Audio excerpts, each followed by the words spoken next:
Hecate and Circe. They are both prolific figures from Hellenic Greek mythology. But aside from the fact they're both linked with witchcraft and sorcery, who are they? How are they connected? Well, today I'm going to be talking about it. This is the next instalment in the series of Hecate, and this series has come about at the behest of Hecate.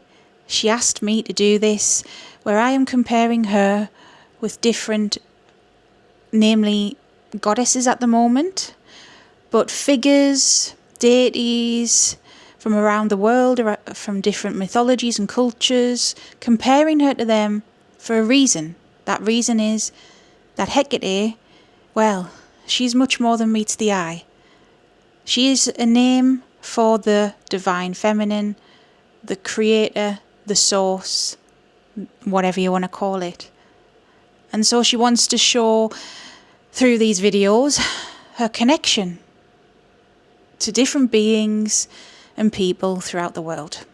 So let's get into it already.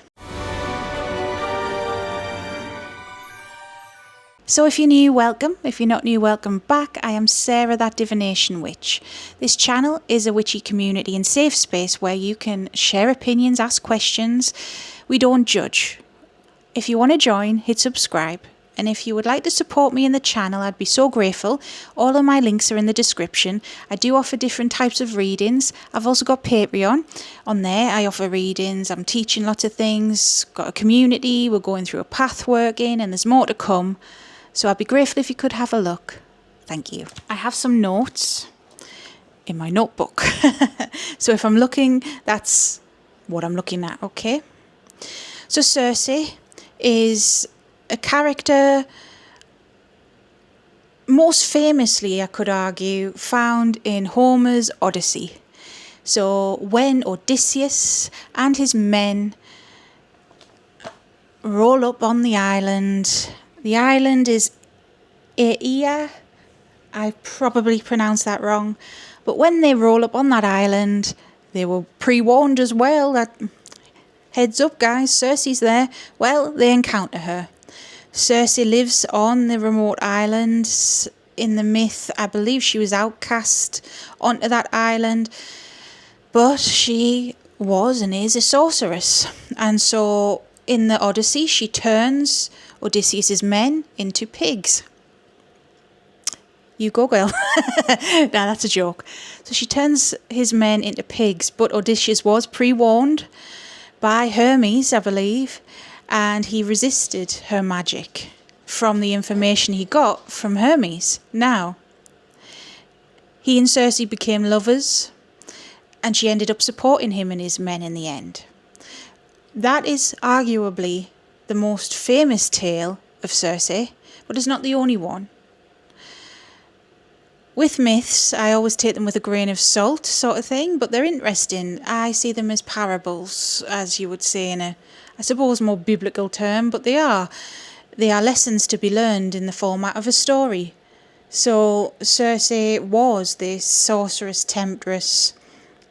It was a lesson in not being too trusting of anyone, but then that looks can be deceiving. That's the way I see that.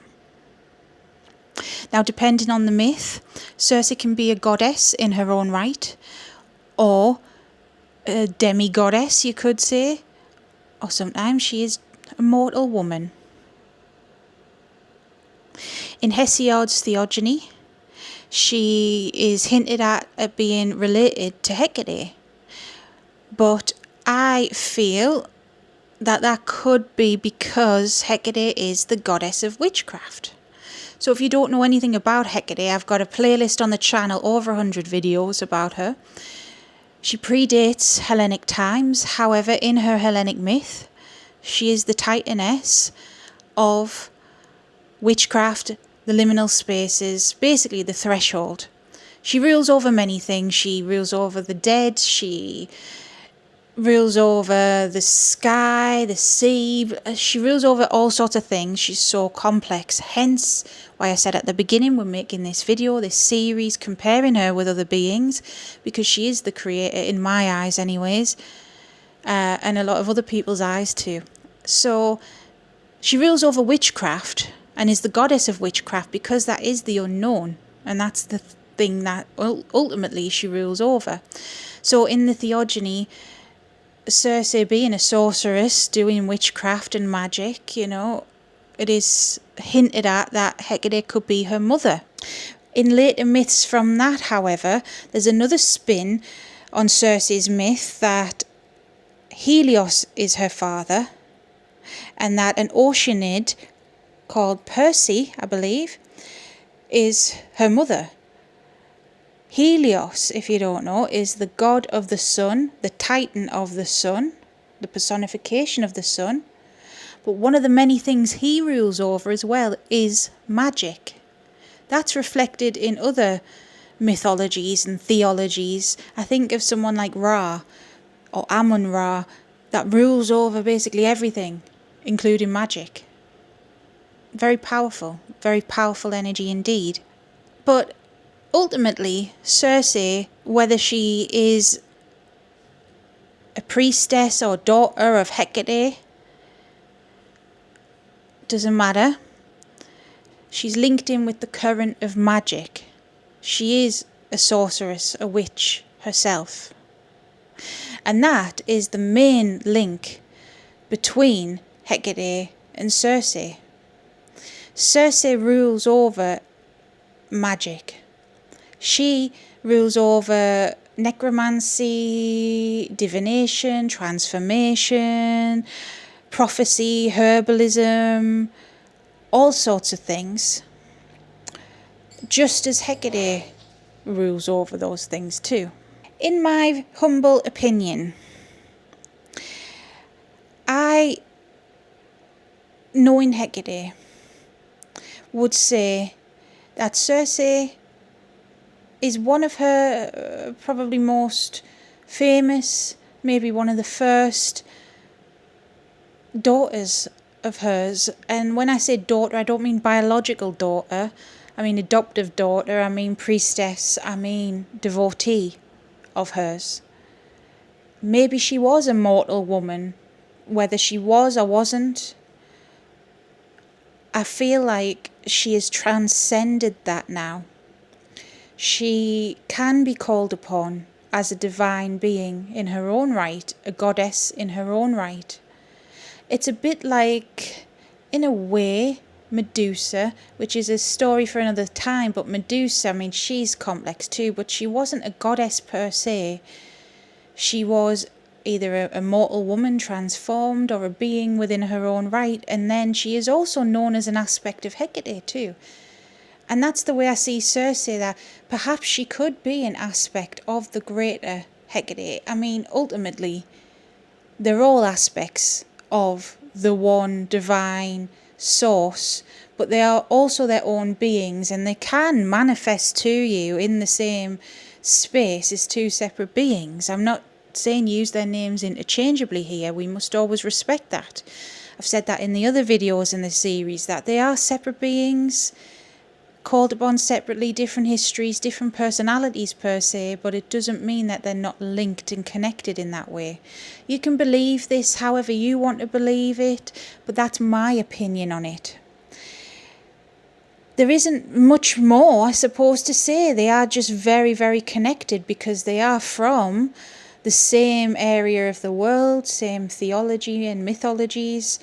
They share that in common. They are both ruling over witchcraft and sorcery, both very powerful in their own right, and even said to be family in some cases, whether that is literal or metaphorical. But that is the connection between Hecate and Circe. I have a lot more to talk about. Like I've said in other videos, and I'll just reiterate here, when I do these videos, it is at the behest of Hecate, but it is not to say that Hecate, if you're going to call on Isis, you still use the name Hecate. No, because you won't be met with Isis, you'll be met with Hecate. And these beings, like I say, they can manifest in the same space. I've got a video on the channel where Hecate basically catfished me the first time I was starting to understand this. She came through as trivia, and I had trivia and Hecate in the same space, but they are one and the same. So it's one of those complex things that I'm making these videos to just shed light on, because she wants me to do that. Now, in the background, my pet is just having the time of their life. What is going on there? He's just wrecking the place. Anyways, if there's anyone you would really, really like me to speak about like this, please let me know. I'll try and put it up in the list, you could say, because it's a long, long list. Okay, but that's who we spoke about today.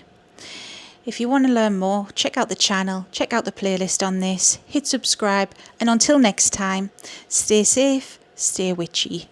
Bye.